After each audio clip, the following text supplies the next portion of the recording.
பேசாமல் போனதுலேருந்து என்னால் வந்து நிம்மதியாக சாப்பிடவே முடியல, நிம்மதியாக தூங்கவே முடியல. நான் ஹாப்பியாகவே இல்லை, என் நிம்மதியே போயிடுச்சு. எனக்கு இருக்கிற மாதிரி தானே அவங்களுக்கும் தோணும். பாவம் அவங்களும் நிம்மதி இல்லாமல் இருப்பாங்களே அப்படின்னு நினச்சிட்டு இருந்தீங்கன்னு வைங்களேன், சத்தியமாக நீங்கள் தான் ஒரு நம்பர் ஒன் ஜோக்கர். மூக்கில் வந்து அப்படியே ரெட் கலரில் வச்சு மண்டையில் ஒரு க்ளவுனை மாட்டி விட்டுறலாம். ஏன்னா இப்போலாம் ரொம்ப பேர் அப்படி கிடையவே கிடையாது. ஃபார் எக்ஸாம்பிள் இப்போ ரீசெண்டாக கட்டா குஸ்தின்னு ஒரு படம் கூட ரிலீஸ் ஆச்சுல, அதில் ஒரு சீன் இருக்கும். இப்படி தான் ஹஸ்பண்ட் ஒய்ஃப்குள்ளே சண்டை வந்துடும்.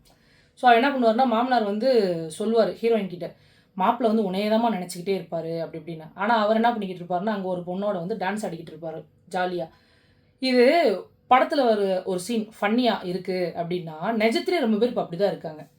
பேசாமல் போயிட்டோன்னு வைங்களேன், ஐயோ அவங்க பேசாமல் போயிட்டாங்க, நம்ம எப்படி தான் பழகணும் அப்படின்னு சொல்லி 1 செகண்ட் பழகுன நாட்கள் அந்த ஸ்வீட்டாக இருக்கும்ல, அப்படியே ரொம்ப ஒரு தேனாக இருக்கிற மாதிரி மெமரிஸ்லாம் யோசிக்கிறதே கிடையாது.